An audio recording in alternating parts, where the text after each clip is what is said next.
क्या है आपके बढ़ते टैक्स की वजह? काला धन। विकास का सबसे बड़ा दुश्मन कौन? काला धन।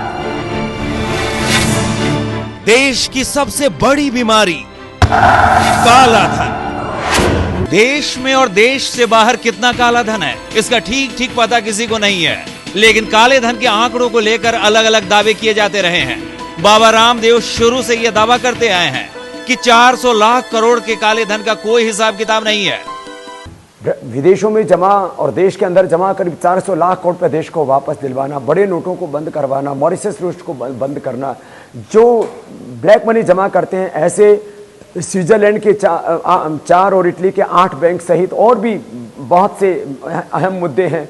बाबा के इस दावे पर अक्सर सवाल किए जाते रहे हैं। बाबा से ये पूछा जाता रहा है कि बाबा बताइए, ये आंकड़े आपके पास आए कहां से? बाबा इस सवाल का ठोस जवाब कभी नहीं दे पाए।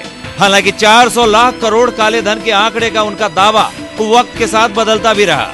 100 लाख करोड़ रुपए से ज्यादा देश का धन स्विस बैंकों में जमा हो गया और 50 लाख करोड़ रुपए के करीब देश में ही काला धन जमा हो गया। यदि ये 150 लाख करोड़ रुपए भिन्न भिन्न सेक्टर्स में विकास के लिए लगता तो इसे देश के 115 करोड़ लोगों को काम मिल जाता। काले धन को लेकर वैज्ञानिक तरीके से कभी किसी अध्ययन की कोशिश नहीं की गई, इसलिए आंकड़े अलग अलग बताए जाते रहे।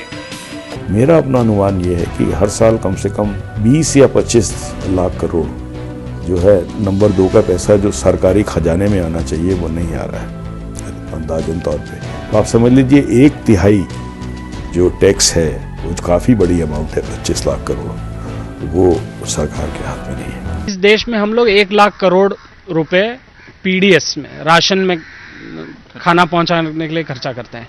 उसमें से रुपए में से सिर्फ 8 आना एक्चुअली जो गरीब आदमी है उसके घर पहुंचता है। तो 8 आना कहाँ जाता है? ये सिस्टम में से बाहर लीक होता है। ये ब्लैक मनी है। आप इस देश में 5 लाख करोड़ के करीब हम लोग सेंटर और स्टेट्स दोनों मिला के गरीबों पे खर्च करते हैं।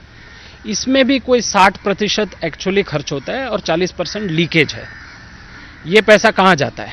ये बाहर जाता है और ये ब्लैक मनी बन जाता है। काले धन का साम्राज्य फैला हुआ है, ये तो सभी मानते हैं, लेकिन कितना काला धन है ये ठीक ठीक कोई नहीं जानता।